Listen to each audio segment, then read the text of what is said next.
네, 반갑습니다. 이번 시간에는 관계의 대명사라는 아주 독특한 녀석에 대해서 알아볼 거고요. 그 중에서도 우리 교과서에서는 이번 단원에는 주격 관계대명사 위주로 나옵니다. 이 관계대명사라는 녀석이 우리말에는 없는 개념인데 영어에서는 정말 밥 먹듯이 나오는 개념이라서 이거를 알고 모르고가 여러분들의 영어 실력의 차이를 꽤 크게 만들기 때문에 조금 차분히 보시고 이해를 꼭 해주셨으면 좋겠습니다. 자, 한번 생각해 볼게요. 다음 표현 중에 어느 것이 더 자연스러울까? 자, 이 그림을 설명하는데요. 이 소녀는 내 친구야. 그리고 걔는 모자를 쓰고 있어. 이렇게 말하는 방법이 있고요. 두 번째는 모자를 쓰고 있는 소녀는 내 친구다. 라고 말하는 방법이 있죠. 위에는 이렇게 그리고를 통해서 두 개의 절을 이은 거고 하나는 모자를 쓰고 있는 소년, 이렇게 해서 소년을 조금 더 구체화 시켜주는 방법으로 이 그림을 표현했는데요. 위에 거도 자연스럽지 않은 건 아니지만 우리가 가능하면 밑에 방식으로 조금 더 간편하게 말을 쓰려고 하겠죠. 근데 여러분들이 지금까지 알고 있는 문법 수준에서는 딱 요 정도 문장까지 쓸 수 있는데 오늘 관계대명사를 배움으로써 여러분들이 이 정도의 표현도 만들어낼 수 있다는 얘기입니다. 자, 이 영어에서요. 말이 어떻게 단위로 쌓여가는지 조금 이해할 필요가 있거든요. 먼저 우리는 작은 단위로 단어를 쓰죠. apple, red, like, I love 이런 단어가 있으면요. 단어와 단어가 모여서 구라는 단위를 형성합니다. 빨간 사과 이런 식으로. 그리고 구가 모여서 절을 형성하는데요. 아무 구나 모은다고 절이 되는 게 아니라 이 절이 되기 위해서는 주어와 동사가 필요해요. 예를 들어 나는 좋아한다 빨간 사과를, 그녀는 사랑한다 그 빨간 사과를. 이렇게 주어 동사가 있어야 절이 되고요. 이 하나의 절을 문장이라고 보기도 하고요. 이 절과 절을 연결해서 또 하나의 문장을 만들기도 해요. 그래서 여기 보면 이렇게 길게 있는데 마침표가 하나가 있다는 말은 여기서 여기까지가 한 문장이란 말이거든요. 그래서 나는 빨간 사과를 좋아해. 그리고 그녀도 그것을 좋아해. 이렇게 두 개의 절을 이어서 마침표 하나만 쓰면 되는 한 문장을 만들 수 있다는 얘기가 됩니다. 그래서 오늘 관계대명사를 이해하기 위해서는 이 절의 개념을 조금 더 이해하셔야 되는데요. 절을 또 구분하는 게 몇 가지 있어요. 아까 본 문장처럼 등위절이라는 말은 앞에 있는 나는 사과를 좋아한다는 말과 그녀도 사과를 좋아한다는 말이 둘 다 동등하게 중요한 역할을 차지하는 거예요. 문장을 분석하는 데 있어서. 근데 종속절이라는 말은 우리가 두 개의 절을 이어서 문장을 만들 때 어느 하나의 절이 조금 덜 중요한 걸 그 종속절이라 그러거든요. 그리고 중요한 건 주절이라 그래요. 그래서 주절과 종속절 처럼 이렇게 불균형한 관계인 경우도 있는데 먼저 볼게요. 자, 우리 종속절이 명사절인 경우는 대시 있습니다. I know, 나는 알아요. 뭘 아느냐? 우리가 영어 공부를 해야 한다는 것을. 이렇게 주어 동사를 가진 하나의 절이 다른 주절의 목적어, 즉 하위 성분으로 쓰였죠. 이게 명사절이고요. 형용사절은 오늘 우리가 배울 관계대명사절입니다. 나는 소년을 알아. 근데 어떤 소년이냐? 나의 옆에 앉아있는 소년이야. 그래서 이렇게 주어와 동사를 가지고 있는 절이 보이라는 다른 주절의 한 명사 하나를 수식하는 약간 부가적인 기능밖에 못하고 있죠. 이게 형용사절이고요. 부사절은 I'll come home. 나는 집에 올 거야. After I finish my homework. 내가 숙제를 끝낸 다음에. 그래서 내가 집에 올 거라는 게 주된 내용인데 그게 언제 오냐 하면 내가 숙제를 끝낸 다음에 라는 시간을 나타내는 부사절이 되겠습니다.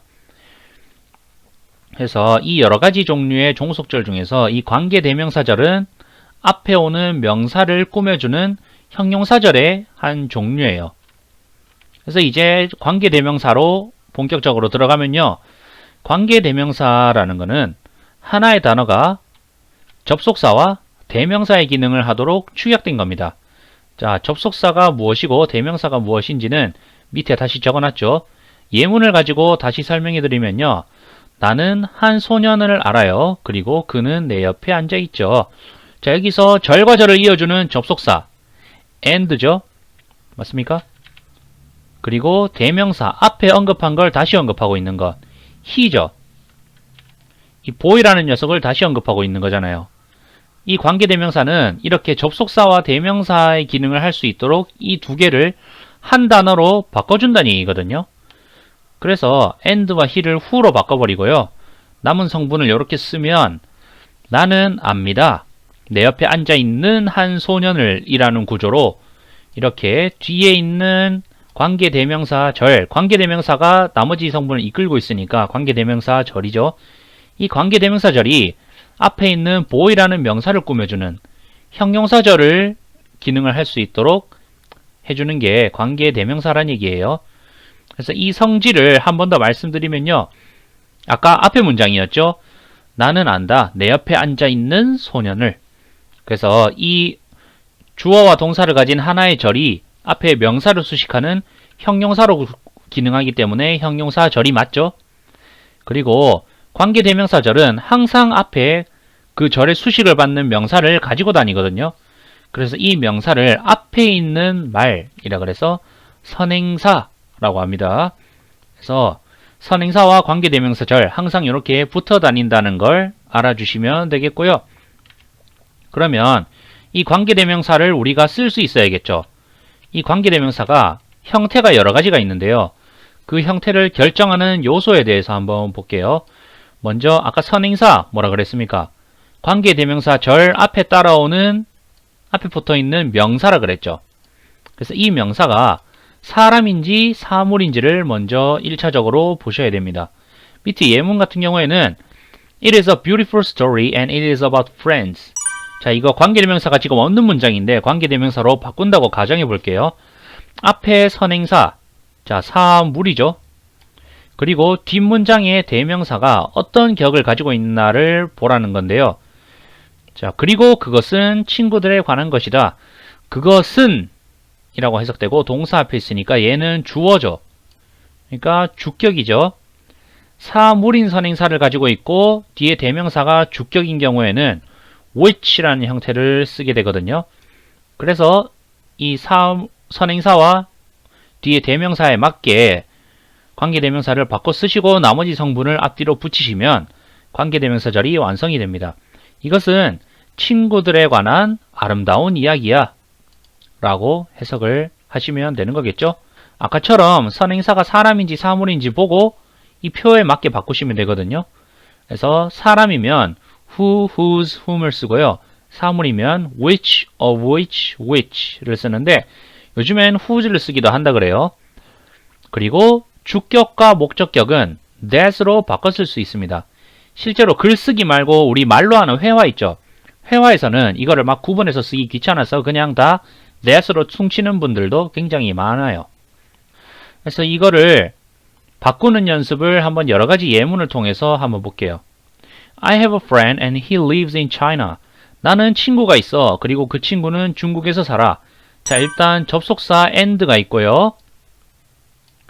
접속사 앞에 있는 선행사 전부 다 friend죠. 그리고 뒷문장에서 이 friend와 같은 뜻을 가진 녀석을 찾아야 된다는 겁니다. 그 친구는 중국에 사는 거니까 여기는 주어가 friend와 같은 녀석이고요. 그리고 나는 그 친구를 중국에서 만났다니까 여기는 목적어가 friend와 같은 녀석이에요. 그리고 밑에 문장은 그의 고향이 중국이야 라는 소유격이 이 friend를 나타내는 녀석이죠. 자, 그래서 이렇게 선행사, 접속사, 대명사에 대해서 전부 찾고 나면은 관계대명사는 접속사 더하기 대명사라 그랬죠. 이 접속사와 대명사를 과감히 지웁니다. 그리고 사람이고 주격이니까 who겠죠. I have a friend who lives in China 이렇게 쓰면 되고요. 두 번째는 자, 접속사, 대명사 볼 건데 접속사 있고 대명사의 목적격이죠. 그리고 선행사는 사람이죠. 사람의 목적격이면 whom 또는 who라고도 쓰거든요. I have a friend who I met China. 그리고 밑에 문장은 접속사와 대명사, 소유격인데 사람이고 소유격이면 whose거든요. 그래서 I have a friend whose hometown is China. 이런 식으로 접속사와 대명사를 지우고 관계대명사로 바꿔서 변환하는 연습을 하다 보면 여러분들이 이 관계대명사가 있는 문장을 이해하는데 조금 더 도움이 될 것 같아요. 그래서 다 바꾸고 난 문장의 뜻은 나는 중국에 사는 친구를 알아. 나는 중국에서 만난 친구를 알아. 나는 고향이 중국인 친구를 알아가 아니고 친구가 있어네요. 죄송합니다. 그래서 이렇게 바꾸는 과정이고요. 자, 그리고 조금 더 심화된 내용으로는요. 관계대명사가 전치사와 결합되는 경우가 있거든요. 예문을 볼게요. I'm looking at the chair and my grandfather used to sit on. 나는 의자를 보고 있는데요. 그리고 나의 할아버지는 거기에 앉곤 했어요. 이 문장을 관계대명사절로 바꿀 거예요. 자, 뭐부터 하라 그랬죠? 접속사 먼저 찾았고요. 대명사 뭔지 찾아라 그랬죠. 같은 걸 말하는 두 개. The chair와 it이겠죠? 그러면 이 접속사와 대명사를 지우고 관계대명사를 써주면 되는데, 자, 선행사 사람입니까? 사물입니까? 사물이고요. 그리고 뒤에 이 대명사가 무슨 격인가 보니 전치사의 뒤에 있으면 목적격이거든요. 그럼 사물이고 목적격인 대명사는 which죠. 그래서 I'm looking at the chair which my grandfather used to sit on. 이렇게 관계대명사로 쓰고 나머지 성분을 다 붙여주면 되는데, 여기서 이렇게 전치사가 결합되는 경우는 이 전치사를 관계대명사 앞으로 불러온다는 말이에요. 그래서 이걸 다시 정리하면 I'm looking at the chair on which my grandfather used to sit. 이렇게 바꾸셔야 된단 말입니다. 이해가 됐죠? 여기 뒤에 있던 on을 which 앞으로 바꿔줘야 된다. 왜냐? 요 두 개가 굉장히 밀접한 관련이 있기 때문에 의미상으로 요것만 주의해 주시면 되겠습니다. 자, 지금 머리가 지근지근 할 것 같아요. 그래서 원래 수업 시간에 이 바르게 해석하기, 배열하기 이런 걸 다 다루는데 이번에는 좀 개념이 헷갈리기 때문에 딱 두 개만 자 같이 해드리도록 할게요. 자, 다음 문장을 관계대명사를 포함한 문장으로 바꾸고 해석을 하래요. 물론 최종 목표는 저희가 한글 뜻을 줬을 때 여러분들이 바로 관계대명사를 쓰는 거지만 이게 처음에는 좀 바꾸는 연습을 하고 하면 도움이 되거든요. 그래서 이거를 관계대명사를 포함한 문장으로 바꿀 건데, 자, 뭐부터 찾으라 했습니까? 1단계 접속사와 같은 것을 지칭하는 선행사와 대명사를 찾으래요. 접속사, 이 문장에서 접속사는 and죠. 그리고 같은 것을 지칭하는 것 두 개, the girl과 she예요. 맞잖아요. 그녀, 그녀는 이니까 이렇게 찾았죠. 그리고 스텝 2는 이 접속사와 대명사를 먼저 삭제하랍니다. 그리고 선행사 바로 뒤에 선행사와 대명사에 어울리는 관계대명사를 쓰래요. 즉 선행사가 사람이냐 사물이냐? 사람이죠. 그리고 이 선행사랑 같은 뜻을 가진 대명사, 얘가 뒷문장에서 주어, 목적어, 소유격 중에 뭐냐? 동사 앞에 있으니까 주어죠. 선행사가 사람이고 주어로 쓰이는 관계대명사 who죠.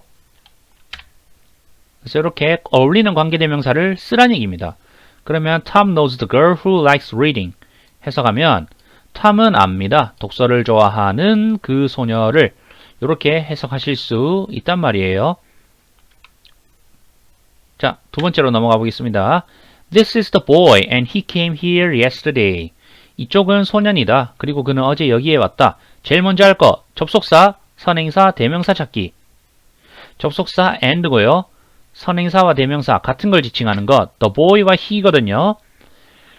자, 그 다음에 접속사와 대명사를 일단 지우고 여기에 어울리는 관계대명사를 써야 되는데 선행사 사람이죠. 그리고 뒷문장에서 빠진 성분 뭐냐 보니까 여기 동사는 있는데 앞에 주어가 없죠. 그럼 이 관계대명사가 주어가 된다는 거죠. 사람인 선행사에 붙는 주격 관계대명사는 아까처럼 who죠. 이렇게 who를 써주면 완벽하게 된다는 얘기입니다.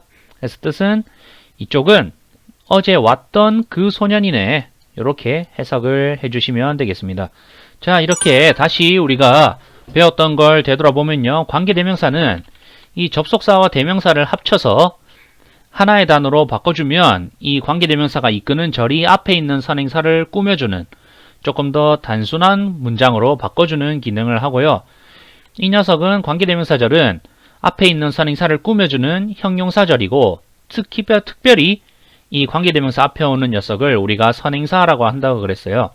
그래서 이 관계대명사는 어떻게 만드느냐, 앞에 선행사가 사람이냐 사물이냐에 따라 다르게 가고 그 관계대명사가 뒷문장에서 주어의 역할을 하느냐 소유격이느냐 목적어의 역할을 하느냐에 따라 이렇게 6가지로 바꿔 쓸 수 있다 그랬습니다.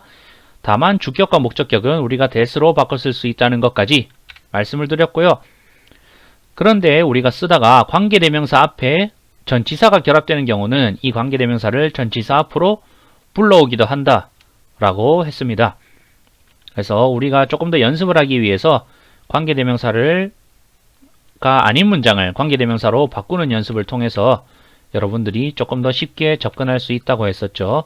이제 밑에 있는 해석하기와 변환하기 그리고 장문하기 등을 통해서 이 관계대명사의 의미와 구조에 대해서 조금 더 알고 넘어갈 수 있도록 연습이 많이 됐으면 좋겠습니다. 자, 굉장히 수고 많으셨습니다.